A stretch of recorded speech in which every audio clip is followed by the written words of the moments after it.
El legado oculto de Diana. La carta que esperó 27 años y sacudió los cimientos de la monarquía. Durante casi 3 décadas, un sobre color crema permaneció intacto, sellado y guardado en una caja fuerte reforzada en Clarence House. Nadie lo había tocado, nadie lo había leído. Nadie, salvo una mujer, sabía exactamente lo que contenía. Diana, princesa de Gales, lo escribió en las últimas semanas de su vida con una instrucción tan precisa como inquietante.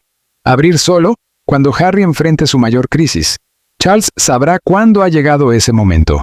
Ese momento, según fuentes cercanas al palacio, llegó ahora. La mañana en que el rey Carlos III abrió la carta, todo lo que la Casa Real creía inamovible sobre deber, sucesión y estructura familiar comenzó a tambalearse.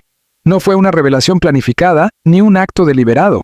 El hallazgo ocurrió casi por accidente, durante un inventario rutinario de documentos históricos almacenados en Clarence House.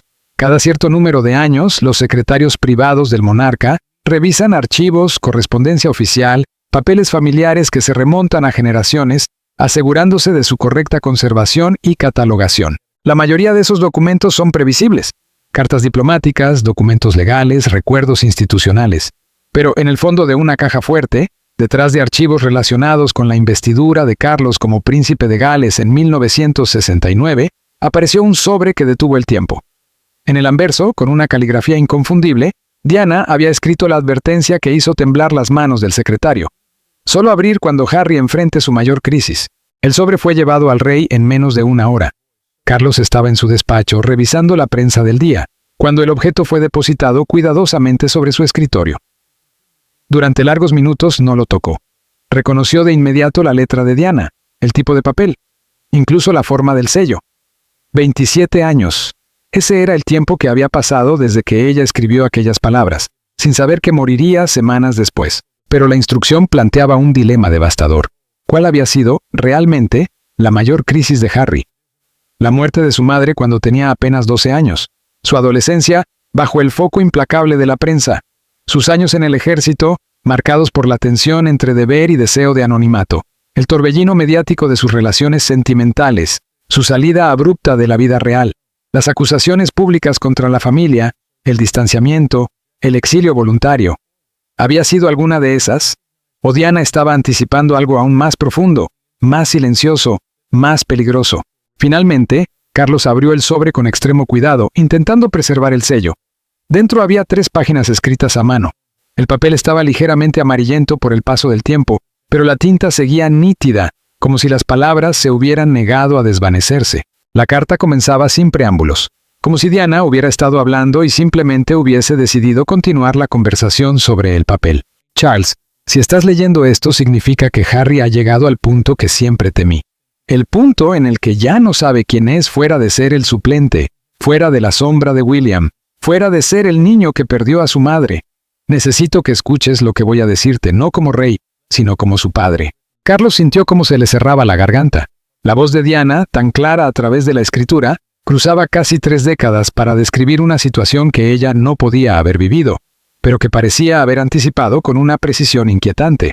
A medida que avanzaba en la lectura, el retrato que Diana hacía de su hijo menor se volvía cada vez más complejo. Escribía sobre la sensibilidad de Harry, sobre su tendencia a sentir todo con mayor intensidad que William. Recordaba cómo, de niño, absorbía las tensiones del matrimonio de sus padres, cómo interiorizaba el escrutinio mediático, cómo luchaba por encontrar su lugar en un sistema diseñado con un rol claro para el heredero, pero solo expectativas vagas para el suplente. Siempre estará intentando demostrarse a sí mismo, escribió Diana. Y siempre sentirá que, haga lo que haga, no es suficiente. No es culpa suya, es nuestra. Hemos construido una estructura familiar que lo hace sentirse secundario desde el nacimiento. Lo más perturbador, sin embargo, eran las predicciones. Escritas cuando Harry tenía apenas 12 años, Diana describía patrones que definirían su vida adulta con una exactitud casi profética. Carlos dejó la carta sobre el escritorio, con las manos temblorosas. Diana había descrito a Meghan sin haberla conocido jamás. Había esbozado la salida de Harry de la vida real 15 años antes de que ocurriera. ¿Cómo pudo saberlo? ¿Fue una comprensión profunda de su hijo? ¿O el reconocimiento de fallas estructurales en la institución, en ella misma, en Carlos, que hacían inevitable la rebelión? La carta también contenía observaciones más inmediatas, propias de una madre que veía sufrir a su hijo en medio del divorcio. Diana hablaba de las pesadillas de Harry, de sus preguntas sobre por qué las familias se rompían, de su desesperación por complacer a ambos padres, aun cuando sus felicidades eran incompatibles. Ella no podía saber que su propia muerte estaba tan cerca. En la tercera página, llegaron las palabras que cambiarían todo. Si Harry alguna vez llega a un punto en el que se sienta perdido, en el que se haya aislado de la familia porque cree que lo traicionaron, necesito que hagas algo por mí, Charles. Algo que va contra todo lo que la institución te ha enseñado. Necesito que lo traigas a casa, no como príncipe, no como duque, sino como tu hijo. Libéralo de las expectativas. Permítele construir una vida en Gran Bretaña que no tenga que ver con sucesión, deber o servicio público. Déjalo ser ordinario, tan ordinario como puede ser alguien nacido en la realeza. Dale lo único que nunca pudimos darle mientras yo estaba viva, libertad al alcance de la familia. Carlos leyó ese párrafo 3 veces, esperando haber entendido mal. Pero el mensaje era inequívoco. Diana le pedía hacer algo casi impensable para la monarquía, permitir que un miembro senior se alejara del deber sin ser expulsado del núcleo familiar. Las últimas líneas estaban dirigidas directamente a Harry, aunque Diana indicaba que solo debían entregarse cuando fuera apropiado. Mi querido niño, si tu padre te está compartiendo esto, significa que te has sentido perdido durante demasiado tiempo.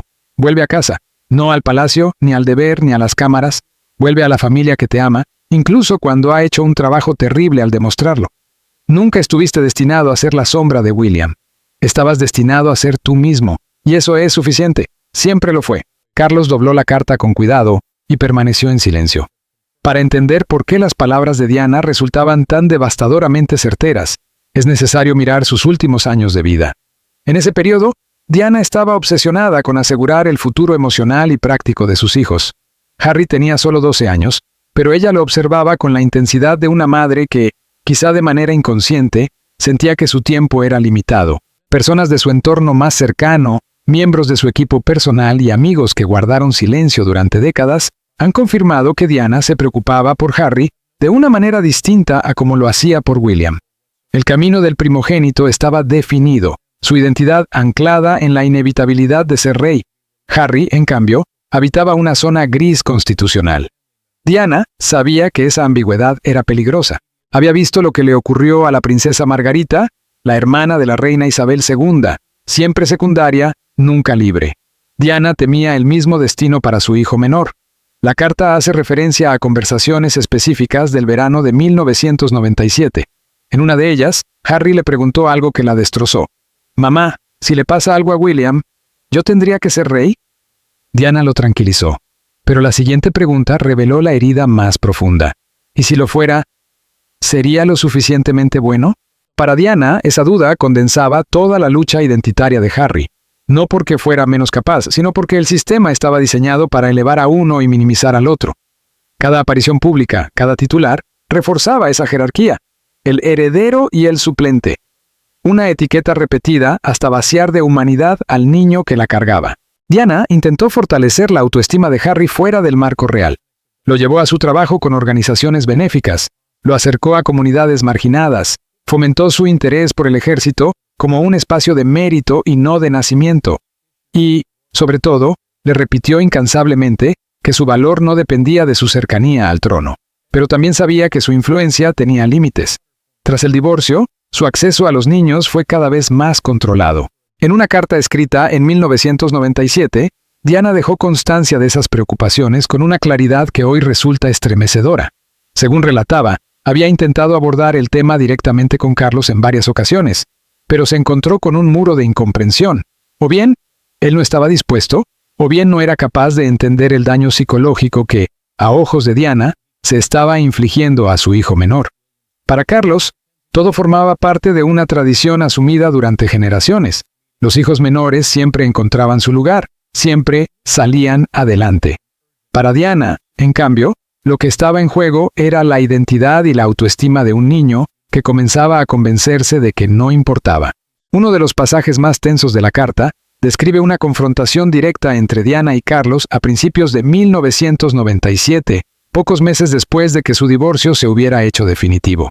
Diana exigió entonces que Harry tuviera mayores responsabilidades propias y, sobre todo, más oportunidades para desarrollar una identidad separada de la de William. No pedía privilegios, sino espacio. Carlos, según el relato de Diana, desestimó esas inquietudes calificándolas de reacción emocional exagerada. Me dijo que Harry estaba bien, que todos los hijos menores se las arreglan perfectamente y que yo estaba proyectando mis propios problemas en nuestro hijo, escribió Diana. Pero no era así. Yo estaba viendo lo que él se negaba a ver. Harry ya estaba empezando a creer que no importaba. El fragmento más inquietante de la carta no es una acusación directa, sino una predicción. Diana advertía que la vulnerabilidad emocional de Harry lo haría especialmente susceptible a la influencia de cualquiera que le ofreciera aquello de lo que siempre había carecido: validación. No utilizó explícitamente la palabra manipulación, pero la idea estaba implícita. Cuando alguien finalmente le diga a Harry que es especial, lo creerá por completo, no cuestionará sus motivos, porque ha estado privado de ese reconocimiento toda su vida, y una vez que lo crea, seguirá a esa persona a cualquier parte, incluso si eso lo aleja de quienes realmente lo aman. Es imposible leer hoy esas líneas sin pensar en lo que ocurrió 2 décadas más tarde, cuando Harry conoció a Meghan. Diana no podía conocer los detalles ni anticipar las circunstancias exactas, pero comprendía el patrón emocional que haría a su hijo vulnerable. Entendía que el mayor fracaso de la familia real no había sido disciplinario ni mediático, sino afectivo: no haberle dado a Harry la sensación de que era suficiente tal como era. Diana también escribía sobre la ira que percibía creciendo en su hijo, una rabia aún sin palabras, sin un lenguaje emocional que le permitiera expresarla.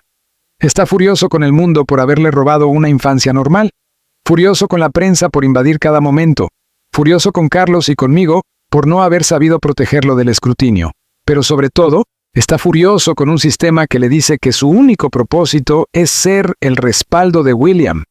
Esa ira, advertía Diana, emergería tarde o temprano, y cuando lo hiciera, esperaba que alguien recordara que, bajo esa rabia, solo había un niño que quería ser amado por quien era, no por su título ni por su linaje. Quienes conocieron a Harry durante su adolescencia y su primera juventud coinciden en que las observaciones de Diana fueron dolorosamente precisas. La etapa rebelde, las fiestas descontroladas, el famoso episodio de Las Vegas, la constante tendencia a desafiar límites y normas, todo reflejaba la ira que Diana había detectado cuando él aún era un niño. Cada acto de rebeldía era, al mismo tiempo, un grito de auxilio y un intento desesperado de afirmación personal. Harry luchaba contra un papel que no había elegido y del que no podía escapar. Pero quizá la intuición más profunda de Diana fue entender que la verdadera crisis de su hijo no tendría que ver con el escándalo público o la vergüenza mediática, sino con el aislamiento. La soledad, más que el descrédito, sería el mayor peligro. En las 2 últimas páginas de su carta, Diana formuló una petición concreta que, de haberse tomado en serio, habría supuesto una auténtica pesadilla constitucional y emocional para Carlos. No pedía que Harry regresara al cumplimiento pleno de deberes reales. Tampoco sugería un exilio definitivo. Diana imaginaba una solución intermedia, que Harry regresara a Reino Unido y viviera como un ciudadano privado dentro de la familia real. Mantendría técnicamente su lugar en la línea de sucesión, pero no tendría funciones oficiales, ni expectativas públicas, ni un rol institucional definido. Diana lo visualizaba viviendo en una propiedad privada, quizá en Escocia o en el campo, lejos del acoso mediático, pero lo suficientemente cerca como para mantener vínculos reales con William, con sus sobrinos y con el propio Carlos. De forma aún más controvertida, proponía liberarlo de las restricciones financieras habituales de los miembros de la familia real, permitiéndole trabajar, emprender proyectos personales o ganarse la vida sin necesidad de la aprobación del palacio. Carlos comprendió de inmediato por qué nadie dentro de la jerarquía palaciega apoyaría semejante plan. Permitir que un miembro de la realeza existiera en esa zona gris, conectado pero no comprometido, privilegiado pero no al servicio, sentaría un precedente potencialmente devastador para la justificación misma de la monarquía. Si Harry podía optar por ese modelo, ¿por qué no otros miembros más jóvenes en el futuro? Además, las implicaciones políticas eran explosivas. Tras años de ataques públicos a la institución, el Parlamento había respaldado medidas que, en la práctica, empujaban a Harry fuera de Reino Unido. Traerlo de vuelta bajo los términos propuestos por Diana podría interpretarse como una maniobra de la corona para proteger a uno de los suyos por encima de los procesos democráticos. Diana, sin embargo, había anticipado esas objeciones. y no las respondió con argumentos legales, sino emocionales. Carlos, sé lo que te dirá la institución. Que esto sienta un mal precedente, que muestra debilidad, que la monarquía no puede permitirse adaptarse a las necesidades individuales. Pero pregúntate honestamente qué nos ha costado esa rigidez. Le costó la felicidad a Margaret, nos costó nuestro matrimonio, y si no actúas ahora, le costará a Harry su relación con su hermano y a sus hijos, su relación con su familia. ¿Vale la pena la institución ese precio? Esa pregunta persiguió a Carlos durante horas. Desde el punto de vista legal, la propuesta no era imposible. El lugar de Harry en la sucesión estaba regulado por leyes parlamentarias, pero su papel dentro de la familia podía redefinirse mediante cartas patentes, documentos oficiales emitidos bajo prerrogativa real. Diana incluso citaba como precedente el caso de Eduardo VIII, aunque desde una perspectiva distinta a la habitual. No se trataba de abdicar, sino de reconocer que la rigidez institucional había creado la crisis que ahora se intentaba contener. Al caer la tarde, Carlos tomó una decisión que lo sorprendió incluso a él mismo. No podía ignorar la última voluntad de Diana sin cargar con ese peso el resto de su reinado. Pero sabía que no podía avanzar sin hablar antes con William.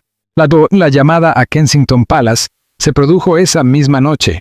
Carlos pidió una reunión privada en Clarence House a la mañana siguiente. William llegó puntual con gesto cansado. Carlos le entregó la carta sin preámbulos. Tu madre dejó esto. La abrí ayer. Necesitas leerlo. William reconoció de inmediato la caligrafía. Al terminar, dejó las hojas sobre la mesa y permaneció en silencio durante casi un minuto. Finalmente habló. Ella lo sabía. Sabía cómo se sentiría Harry, lo que haría, dónde acabaría. No era una pregunta, sino una constatación de la inquietante capacidad de Diana para comprender a sus hijos. Carlos asintió. Me pidió que lo trajera de vuelta, que creara un espacio donde pudiera ser parte de la familia sin la carga del deber. La reacción de William fue inmediata. No puedes hablar en serio. Después de todo lo que Harry ha hecho, de todo lo que él y Meghan han dicho, ¿estás considerando traerlo de vuelta por una carta escrita hace 27 años? La ira en su voz era esperable, pero no por ello menos dolorosa. Carlos se inclinó hacia adelante.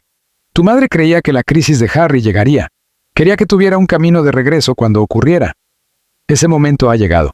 William se levantó y caminó hacia la ventana. El Parlamento prácticamente lo ha expulsado. Ha pasado años atacando a esta familia, atacando a Catherine, atacando todo lo que hemos intentado proteger. Y tú quieres pasar por encima de todo eso porque mamá escribió una carta cuando Harry tenía 12 años. Carlos sintió un nudo en la garganta al oír la palabra mamá. Una palabra que William casi nunca usaba ya. No te pido que olvides lo que Harry ha hecho, respondió con cuidado. Te pido que recuerdes lo que ella quería para los dos. Creía que juntos serían más fuertes, y que Harry necesitaba un camino de regreso que no le exigiera ser algo que no puede ser. William se giró para mirarlo fijamente. Lo que no puede ser es leal. Carlos no pudo refutar ninguno de esos argumentos. Harry había demostrado, una y otra vez, una deslealtad que había traspasado los límites de lo tolerable, incluso para una institución acostumbrada a gestionar crisis. Había hecho públicas cuestiones privadas, había convertido el dolor familiar en un arma mediática y, con ello, había quebrado un principio fundamental de la monarquía, la confianza. Y cuando esa confianza se rompe de manera tan profunda, restaurarla se convierte en una tarea casi imposible. Sin embargo, había algo más, algo que Carlos no podía ignorar. Una voz del pasado que, décadas después, seguía teniendo la fuerza suficiente para desafiar la lógica institucional. Diana. Carlos tomó la carta con cuidado y pasó a la segunda página. La letra era inconfundible. No se dirigía a la corona ni al rey, sino a un padre y a un hermano. Tu madre escribió esto, dijo Carlos con voz contenida. William estará enfadado con Harry, y tendrá todo el derecho a estarlo. Pero el enfado entre hermanos que se quieren no es lo mismo que el distanciamiento permanente que nace del orgullo y del protocolo. El impacto fue inmediato. El rostro de William palideció al reconocer que aquellas líneas estaban dirigidas a él de forma directa. No era un argumento político ni una estrategia palaciega lo que tenía delante, sino la voz de su madre hablándole de su relación con su hermano menor. William volvió a leer ese fragmento, mientras Carlos observaba cómo las defensas que su hijo había construido con tanto cuidado, comenzaban a resquebrajarse. Te está pidiendo que recuerdes que Harry es tu hermano antes que cualquier otra cosa, explicó Carlos. Y nos está pidiendo a los dos que encontremos una manera de permitirle volver a casa sin destruirlo a él ni a nosotros en el proceso. William regresó a su asiento con gesto pesado. Aquella conversación ya no era teórica. «Dime exactamente qué estás planeando», pidió finalmente. Carlos expuso la visión de Diana tal y como estaba detallada en la carta. William escuchó sin interrumpir, con una expresión imposible de descifrar. Cuando su padre terminó, formuló la pregunta clave, la que ninguno había querido pronunciar hasta ese momento. ¿Y Meghan? ¿Carlos dudó? El plan contemplaba la extensión del acuerdo a la familia de Harry, incluida su esposa y sus hijos, pero el papel de Meghan debía ser extremadamente limitado. No habría explotación comercial de la conexión real, ni proyectos mediáticos basados en asuntos familiares. En esencia, se le exigiría aceptar un nivel de anonimato que, hasta ahora, había demostrado no estar dispuesta a asumir. «Entonces es imposible», sentenció William sin rodeos. «Le estás pidiendo que renuncie a todo aquello sobre lo que ha construido su identidad. No lo aceptará. Y si ella no lo acepta, Harry tampoco. Estás persiguiendo algo que mamá deseaba, pero que no puede hacerse realidad». Carlos no pudo rebatir esa lógica. Las probabilidades de que Meghan aceptara esas condiciones eran mínimas, pero su decisión no se basaba en las posibilidades de éxito, sino en la necesidad de honrar el último deseo de Diana y de ofrecer a Harry una última oportunidad antes de que la ruptura se volviera definitiva. «Tengo que intentarlo», dijo simplemente. «Tu madre me lo pidió, y fallé con ella de demasiadas maneras mientras estuvo viva como para fallarle ahora». Esa confesión cruda e inesperada detuvo a William. Por un instante no vio al rey, sino a un hombre que aún cargaba con la culpa de un matrimonio que se desmoronó ante los ojos del mundo y de una mujer que murió antes de que cualquier reconciliación fuera posible. La voz de William se suavizó. «Si haces esto, se verá como una señal de debilidad. El Parlamento se enfurecerá, la opinión pública se dividirá, y yo tendré que gestionar las consecuencias mientras tú te concentras en salvar a Harry». Carlos asintió. «Lo sé. Te estoy pidiendo que cargues con ese peso, y que confíes en que el juicio de tu madre sobre sus hijos era más certero que el del protocolo institucional». El silencio volvió a imponerse. Finalmente William habló. «Quiero hablar primero con Harry, antes de que hagas cualquier oferta formal. Necesito verlo con mis propios ojos. Si realmente está dispuesto a volver, a vivir en silencio, a dejar de utilizar el dolor familiar como arma, entonces quizá el plan de mamá tenga una oportunidad». William se levantó para marcharse y tomó la carta de Diana una última vez. «¿Puedo quedármela solo esta noche?», preguntó. Carlos asintió. William sostuvo las hojas con cuidado, como si pudieran desintegrarse entre sus dedos. «La extraño», murmuró, «cada día. Y lo peor es saber que, si ella estuviera viva, nada de esto habría ocurrido. Habría encontrado la forma de mantenernos unidos». Cuando William se fue, Carlos se quedó solo con una esperanza que no sentía desde hacía años: la resistencia interna y el peso de la corona. La decisión de avanzar con el plan de Diana provocó reacciones inmediatas. Tal y como Carlos había anticipado, la oposición surgió desde los mismos núcleos de poder que siempre habían defendido la rigidez institucional. La princesa Ana solicitó una reunión urgente al día siguiente. Se encontraron en los terrenos de Windsor, donde la privacidad era más fácil de preservar que dentro de los muros del palacio. No hubo rodeos. «Esto es una insensatez sentimental que dañará a la institución que debes proteger», dijo Ana con franqueza. «Harry tomó sus decisiones, atacó a la familia en público, monetizó el dolor privado y terminó exiliado por el Parlamento. ¿Y ahora quieres deshacer las consecuencias porque Diana escribió una carta emocional hace 30 años? La acusación dolió porque contenía una parte de verdad. Carlos arrastraba una culpa que nunca se había disipado del todo.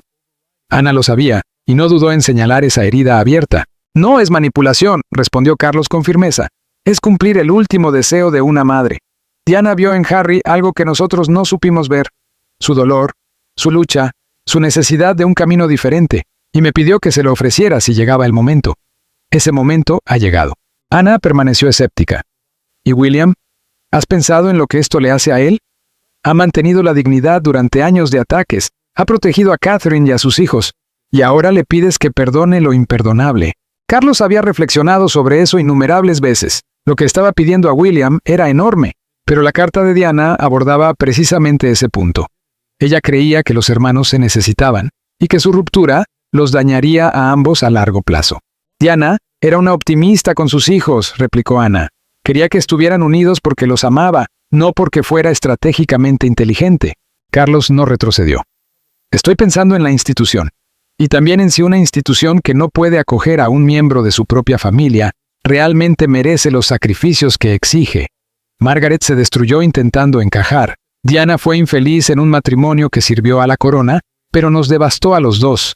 Y ahora Harry está exiliado, separado de su familia, porque no supimos permitirle existir fuera de categorías rígidas, cuando la rigidez se vuelve más dañina que la flexibilidad que tanto tememos. Era el desafío más directo que Carlos había planteado jamás al pensamiento tradicional de la monarquía.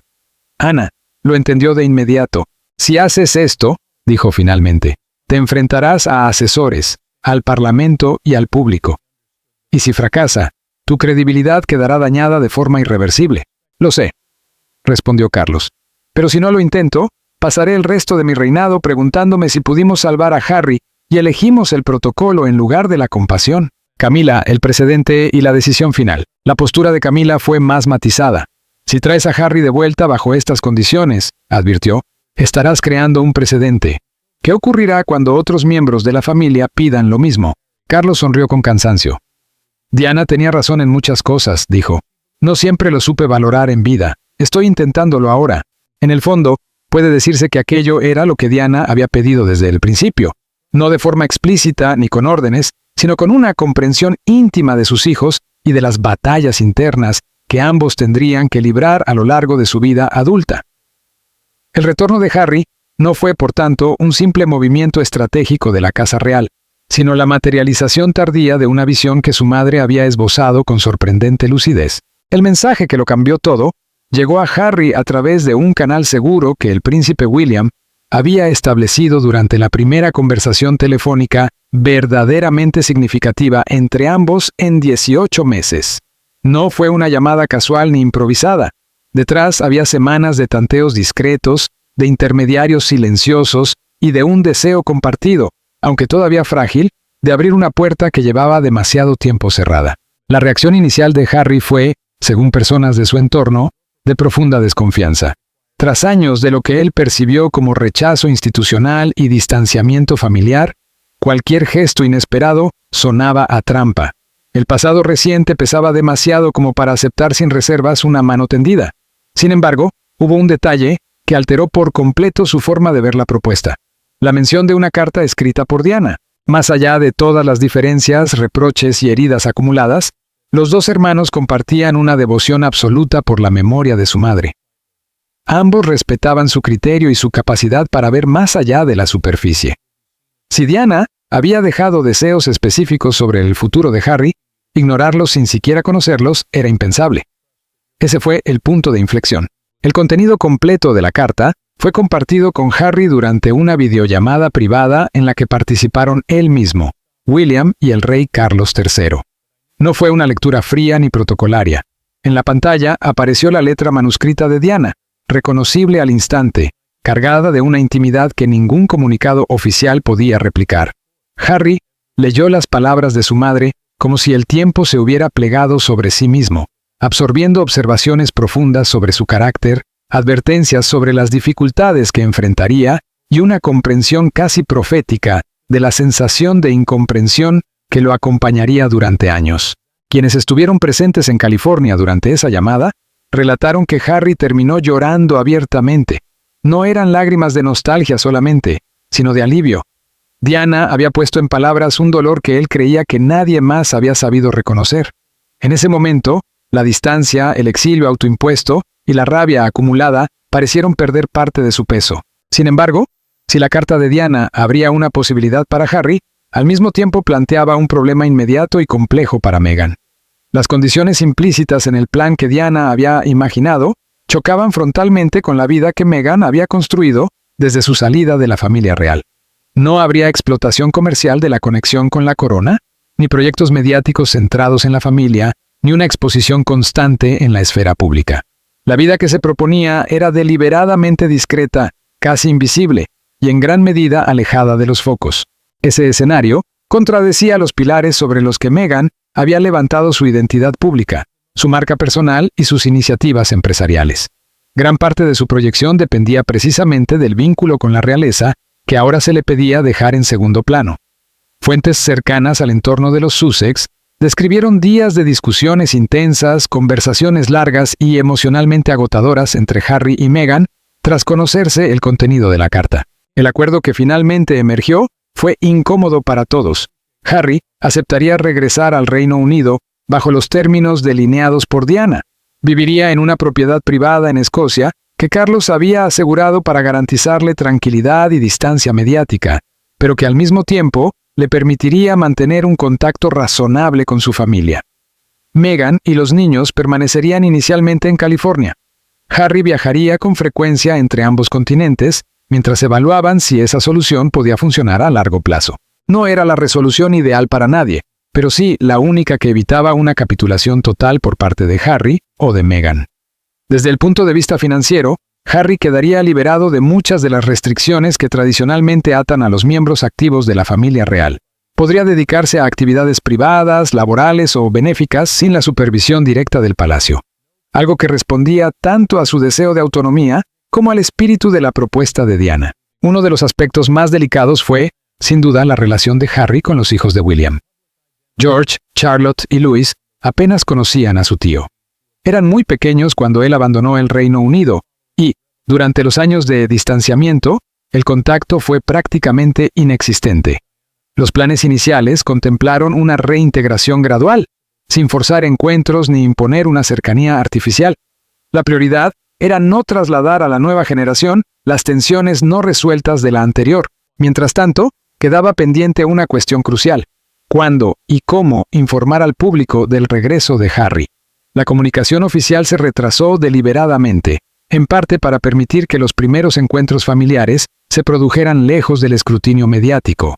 Finalmente, 3 semanas después de que se descubriera la carta de Diana, se emitió un comunicado breve y cuidadosamente redactado. El príncipe Harry había regresado al Reino Unido para reconstruir relaciones familiares en un ámbito estrictamente privado, sin que ello implicara la reanudación de funciones oficiales. La privacidad, subrayaba el texto, sería respetada. La reacción fue inmediata y profundamente dividida. Quienes siempre habían apoyado a Harry interpretaron el regreso como una reivindicación, una prueba de que la familia se había equivocado al empujarlo al exilio emocional. Para otros, en cambio, fue una señal de debilidad institucional, una concesión a la presión emocional que socavaba la idea de límites claros dentro de la monarquía. Para William, el retorno de su hermano no se reducía a un debate sobre normas o precedentes. Era, ante todo, una cuestión personal. Si sería posible reconstruir una confianza que había sido devastada por años de silencio, reproches y declaraciones públicas. Ninguno de los dos reveló qué se dijo en su primer encuentro cara a cara tras el anuncio, pero quienes los vieron después coincidieron en una impresión común. Ambos parecían exhaustos, emocionalmente drenados, pero también cautelosamente esperanzados, algo que no se les había percibido en mucho tiempo. William se limitó a decirle a Catherine que aquello era un comienzo, no una solución, que el proceso de reconstrucción sería largo, medido en años y no en meses. La reconciliación, si llegaba, no sería un gesto simbólico, sino un trabajo lento y doloroso. Y sobre todo esto flotaba la presencia de Diana. Sus palabras, escritas mucho antes de que estos conflictos alcanzaran su punto álgido, habían puesto en marcha una cadena de acontecimientos que nadie había previsto.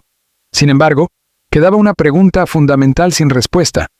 ¿Podría Harry construir realmente esa vida que su madre había imaginado, con Meghan parcialmente ausente y con demasiados puentes aún humeantes? La respuesta a esa incógnita determinará si la última voluntad de Diana fue un acto de sabiduría visionaria o la expresión de una esperanza imposible, la de una madre convencida de que el amor, por sí solo, podía reparar todo aquello que el tiempo y el dolor habían roto entre sus hijos.